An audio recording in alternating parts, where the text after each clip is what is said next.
70 के दशक की बॉलीवुड एक्ट्रेस विमी ने फिल्मी पर्दे पर काफी राज किया। विमी की खूबसूरती और अदाओं का हर कोई दीवाना था। वहीं विमी अप्सराओं जैसी खूबसूरत थी, लेकिन उन्होंने अपनी जिंदगी में बहुत दर्द सहे। फिल्मों में आने से पहले ही विमी शादीशुदा थी, लेकिन इससे विमी के फिल्मी करियर पर कोई फर्क नहीं पड़ा। पहली ही फिल्म हमराज से वो रातों रात स्टार बन गई। देखते ही देखते उनके पास फिल्मों की लाइन लग गई और सभी हिट रही। निर्माता निर्देशक विमी को अपनी फिल्मों में लेने के लिए उनके घर के चक्कर तक काटते थे। आपको बता दें, खबरों की माने तो विमी का करियर अच्छा चल रहा था, लेकिन उसमें उनके पति ने रुकावट डालनी शुरू कर दी।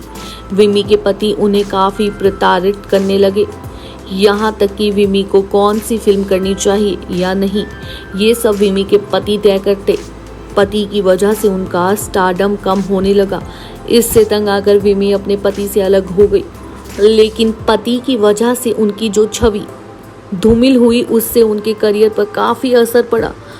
फिल्म मेकर उनसे कतराने लगे और विमी को फिल्में मिलना बंद हो गई, जिससे विमी के पास ना तो कोई इमोशनल सपोर्ट बचा और ना ही प्रोफेशनल।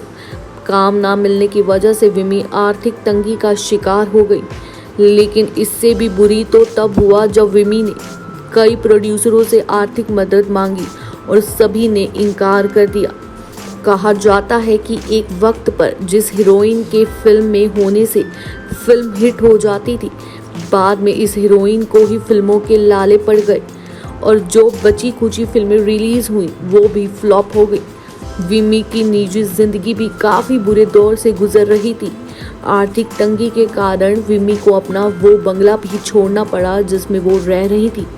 आपको बता दें कि आर्थिक तंगी की वजह से विमी ने खुद को वेश्यावृत्ति के हवाले कर दिया था। इससे उनका बचा करियर भी बर्बाद हो गया। आखिर एक दिन ये हीरोइन इस दुनिया को छोड़कर चली गई। बताया जाता है कि आखिरी दिनों में उनके पास इतने पैसे भी नहीं थे कि उनकी शव यात्रा निकाली जाए। उनकी लाश को एक ठेले पर डालकर ले जाना पड़ा था। उनकी अंतिम यात्रा में बस 4-5 लोग ही शामिल थे। ऐसी खबरों से जुड़े रहने के लिए देखते रहें नेक्स्ट 9 न्यूज़ और मैं हूँ आपके साथ साधिका कौर।